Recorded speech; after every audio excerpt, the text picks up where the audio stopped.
العالمين الصلاة والسلام على رسول الأمين وعلى آله وصحبه أجمعين ومن والاه رب اشرح لي صدري ويسر لي أمري واحلل عقدة من لساني يفقه قولي ربنا زدنا علما. Okay, say it one more time. ربنا زدنا علما. Good job. Okay. So today we're going to see, we might cover either 3 surahs or 2 surahs. Okay, we'll just go over it fast. Okay, the first one is Surah Al-Ra'd, second one is Ibrahim, Surah Ibrahim, and then maybe we'll also go over Surah Al-Hijr, but most likely just Surah Al-Ra'd and Surah Ibrahim. Okay, and again all these surahs, like these surahs are like cluster of surahs that are coming together from ever since what is before Yusuf? Hud, Yunus, Hud, Yusuf, and now Ra'd, Ibrahim, Hijr. They all are coming. Which surah? All these surahs were revealed in the last stage of the Meccan period. Okay, so right before Hijrah. Okay. Yeah, which surah? Which number surah? It's the 13th and 14th surah. Surah Al-Ra'd is 13th and Ibrahim is 14th surah. Yeah. So when I read through the translation, I noticed few similarities between these 2 surahs. Okay. One is I noticed there were so many parables. You guys know what parables mean? Like examples. Examples. Like Allah is telling the one who does it, the one who does not believe is like this. There's a comparison. Okay. Or the one who, like similes or metaphors. Okay. Or the one who, we'll go over it. Okay. The one who, the good word is like a strong tree rooted in, things like that, and a bad word is the opposite of that. Okay, so we'll go over that. Okay, so now if we are to start with Surah Al-Ra'd, okay, there are so many blessings of Allah mentioned in these surahs. Like Allah is talking about Himself, like how He's the able, He's the one. He is Al-Qahhar, the irresistible.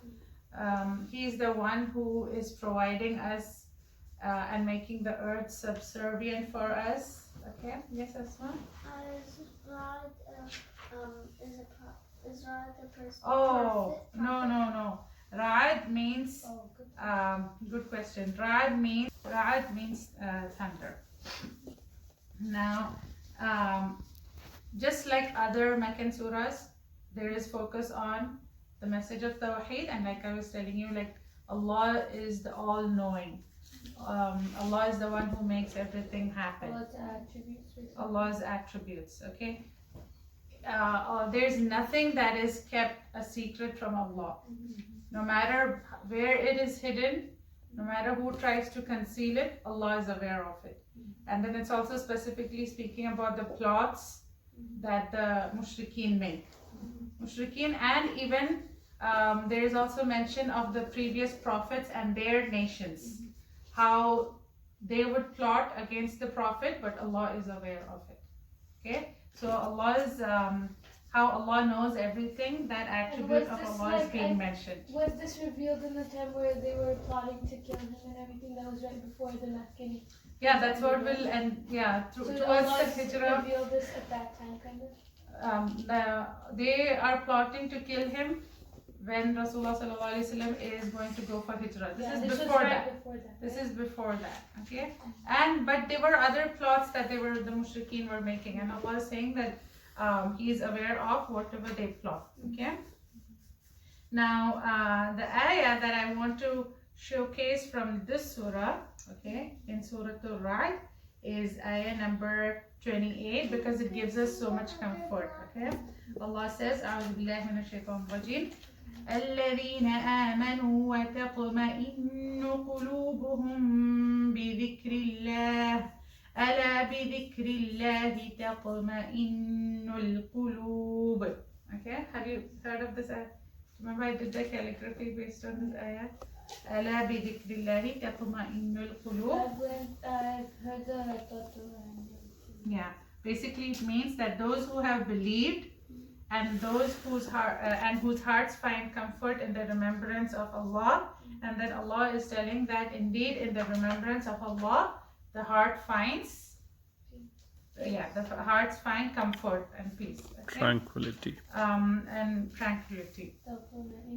Okay, so Allah is so while Allah is also talking about how He is aware of what the mushrikeen are doing, Allah is also giving comfort to the believers.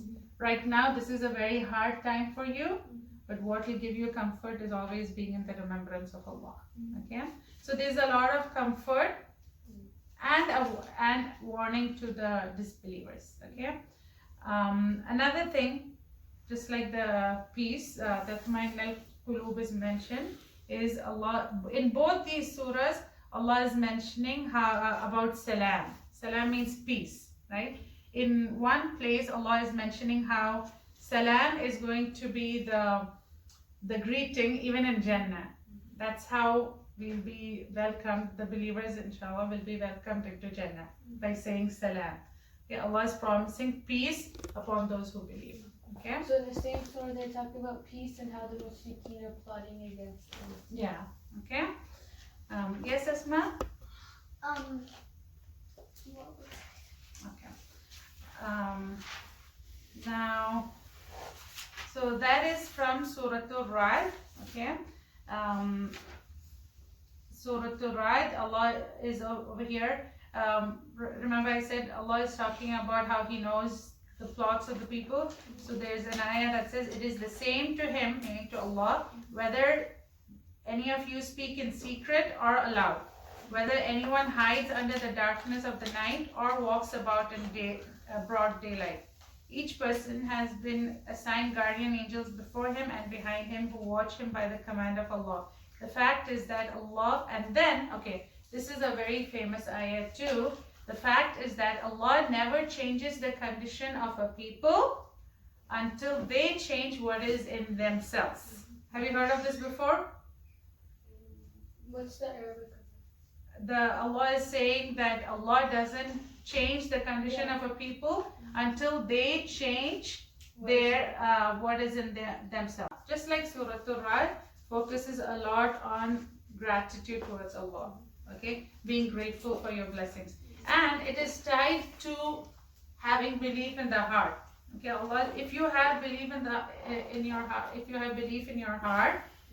And actually believing in Allah itself is a sign of, that you will be grateful to Allah too. Okay, being in the obedience of Allah is one way to show gratitude to Allah.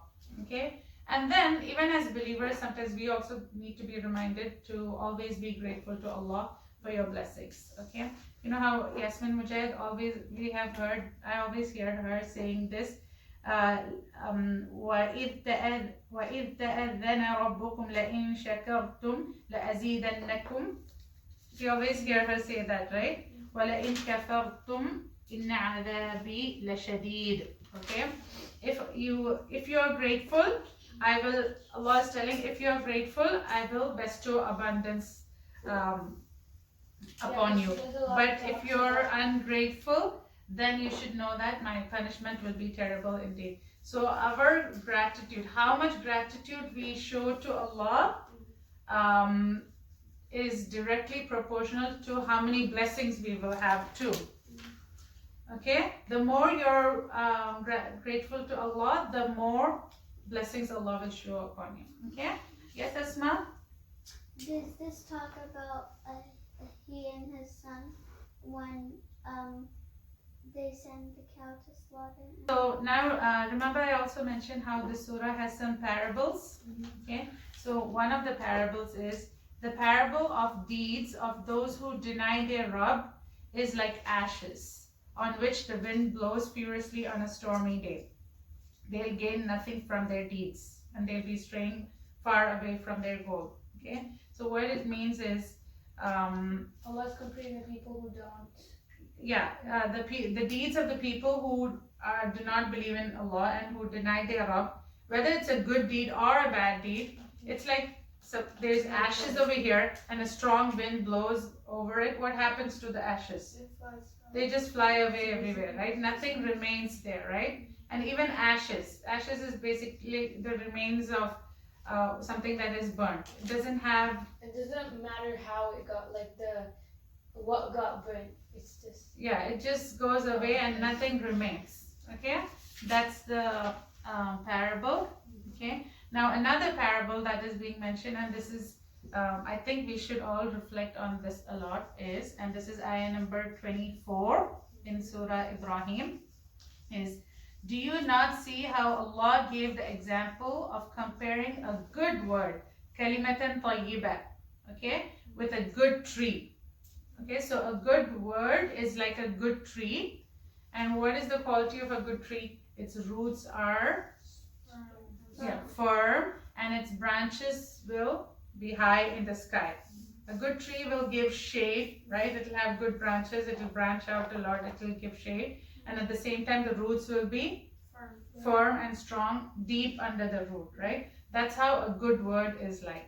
Okay, the effect of the good word is like very deep, and it's strong, and it will branch out and give its benefits to other people too, right?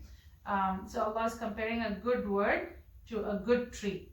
Okay, and then it's talking Good word meaning like a good word that we say. Okay, it yields its fruits in every season by Allah's leave. A good tree, it also gives fruit throughout the season, and that is also a quality of a good tree, right? And a good word is also like that. It gives benefit throughout. Okay, the impact of the good word will stay there longer, and it will be there all the time. Okay, and then Allah is telling, whenever He gives these parables, He Himself mentions why He gives these parables. Okay, so Ammar, how? What is a good word like? Is it a good tree or a bad tree? If you say a good word, is it a good tree or a bad tree? A good tree, yes. And the opposite is also true. The example of an evil word is like an evil tree, or a bad tree, or a tree that's going bad, a rotten tree or something. It won't have leaves. It won't have stability in the ground, right? It will become uprooted fast. Yeah, it will be uprooted fast. It can fall off. Okay, all those things. When trees or plants, did they cry? Then trees don't have other plants. Do they cry like a lonely leaves? Yeah, it won't be a happy tree. No, the tree, not the leaves. Yeah, if the tree doesn't have other trees, yeah, they won't be a happy tree. Okay, so, and then Allah explains why He's giving all these examples, so that we can understand better. Allah is saying that Allah gives all these parables so that we can take a lesson from it. Okay, so trees are something that we can always use to reflect. What kind of a tree do you want? Okay, do you want to be a seasonal tree? Do you want to be a strong tree? Okay, do you want to be a strong tree? Do you want to be a useful tree? Okay, like a tree that gives a fruity tree that gives benefit. Strong tree. Sweetie tree. You want to be a fruity tree and a strong tree? Or a sweetie tree. Yeah. And Allah says, then with firm words, Allah makes the believers steadfast in the life of this world and the hereafter. Okay? Okay. And then now then Allah mentions a lot of our blessings. Okay, just listen, pay attention, okay? It is Allah who has created the heavens and the earth. He sends down water from the sky with which He brings forth fruits or your sustenance. He has made the ships subservient to you. Okay, have you, okay, so this is something that I've noticed. A lot of places Allah, along with other blessings, He mentions how Allah has made the ships subservient to us. Like it stays afloat and it takes us from one place to another. Allah mentions it a lot. A lot in among the other. What does subservience mean? Like Allah is making it possible. Okay, it's there to serve us. Okay, so we cannot really relate to that because we never go by ships, right? But Allah is mentioning that. That means there is It a must have been reason. like how a plane. Like how planes are. And also if you think about it, the science behind how the ship stays afloat, it's not sinking, and then just like planes, it's taking overseas from one place to another. And when you think about ships, then obviously you also think about the water, the oceans, right? And which is one of the things we don't know a lot about, right? Yeah. So, like, it's kind of showing Allah's like power, like how little we know. yeah, and He has made the ships subservient to you, that they may sail through the sea by His command. It's Allah is the one who's making the ship sail in the sea, the way the wind blows, right? Yeah, Yes, like that yes, you one- can control with the sails, right? Human beings can control it a little bit by the sails, but still it's the wind that determines how the ship goes, And more than right? anything else, like if you're going like on a horse or a camel, like you can control it a little bit better. But for the sea, it's like really unpredictable weather, right? It can be Yeah, storms, like whatever exactly. Allah- It's It like is all in Allah's it's like power. if you The were- reliance is fully on the power Even of otherwise, Allah. but this is more like Yeah. apparent to us. We can see that. Yeah, yeah. Yunus alayhi salam story? Yeah, very good. Okay, and then Allah is talking about how Allah made the rivers for your benefit. All the benefits of the river you can think about when you think about the river. And then the sun and the moon, also they keep alternating day and night. They are also, yeah. You could think about crocodiles. The crocodiles. Yeah. Yeah, actually the crocodiles are also there by the will of Allah. And then how the sun and moon are at our service. Okay. And then He is saying, this is how the passage that talks about the blessings end. Okay. This is also very beautiful ayah. He has given you all that you could ask for. Okay. And if you want to count the favors of Allah, you will never be able to count them. In fact, man is unjust and thankless. So first Allah is talking about be grateful to Allah. The more you're grateful to Allah, the more He blesses you in abundance. And then He's giving examples of all the blessings. And then He's saying that it's a fact that no matter how much you were to thank Allah, you would still never be able to thank Allah enough. Okay, this is the ayah. وَآتَاكُم مِّن كُلِّ مَا سَأَلْتُمُوهُ. Okay, he has given you all that you could ask for. وَإِن تَعُدُّوا نِعْمَةَ اللَّهِ لَا تُحْصُوهَا. Okay, and if you were to count the favors of Allah, you'll never be able to count them. Okay, and if you think about it, just think about one of your blessing. Think about one of your blessing and tell. Blessing. Yeah, one blessing. Family. Okay, let's take the example of family. You are thanking Allah. There are times you're like, oh, Alhamdulillah, I have a good family, and you thank Allah for it. Okay, but can you thank Allah for every second that you have your family and every aspect of the family benefits that you have? You'll never be able to do it, right? Let's take our eyesight. Can you thank Allah for every second you're able to see and everything that you're able to see? We cannot, right? You can't do it with the other person. Yeah, we cannot, exactly. And then at the same time, all these blessings are there at the same time. So it's impossible to thank Allah for all the blessings. Even if you thanked Allah your whole life for all the blessings, you would still never be able to count all the blessings of Allah. And when you feel frustrated, then why do I have this family? Think about the people that can't see your family. There are times that you'll be frustrated with your family, and that time also it's still a blessing because there are people who don't have anybody to be frustrated with, right? Okay, now after Allah mentions the blessings, the surah is, what's the name of the surah? Ibraheem. A little bit of Ibrahim alayhi salam's story is being mentioned.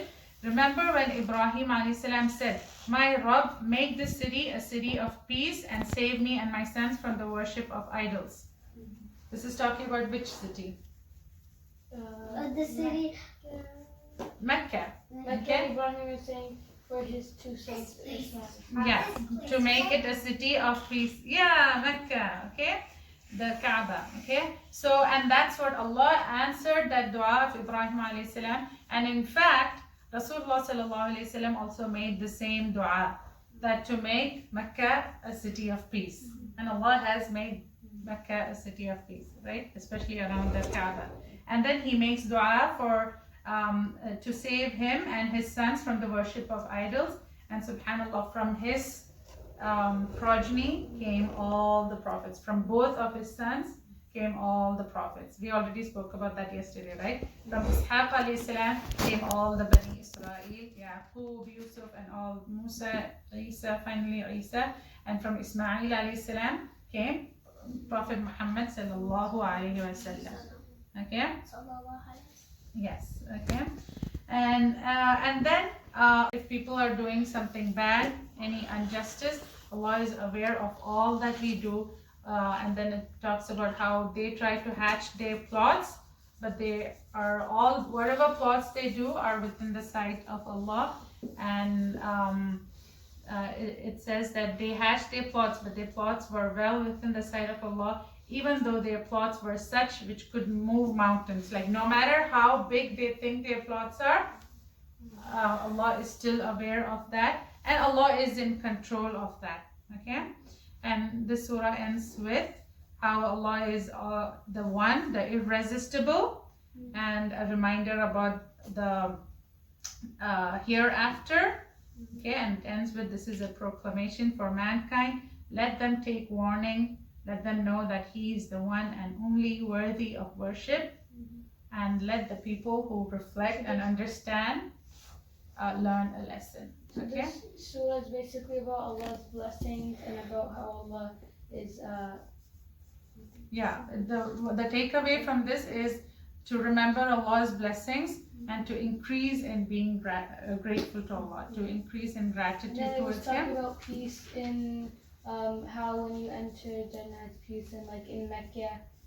Yeah, that's also a good thing, that the greeting in Jannah is Salamun Alaikum, and also how the person who in the remembrance of Allah we find tranquility and calmness and peace. Okay, and then it talks about, what did you say, the other thing? In when you're entering Jannah. No, that one I just mentioned. It talks about Allah. Yeah, it talks about different attributes of Allah. To be grateful. Yeah, the grateful. تطمئن القلوب. Yeah. And then it talks about a little bit of Ibrahim alayhi salam. And then we mentioned that there are parables that they are mentioned. Oh, and then Allah mentions how Allah does not change the situation of a people till they change what is in themselves. Okay, so if you see something wrong, then we can work on changing ourselves first. Okay, and then we try to change things around us. Always focus on self-development. Okay, we'll end here. Ammar, any final comments? The parables of trees. Oh yeah, the parables of trees. Okay, سبحانك اللهم وبحمدك نشهد أن لا إله إلا أنت نستغفرك ونتوب إليك. السلام عليكم.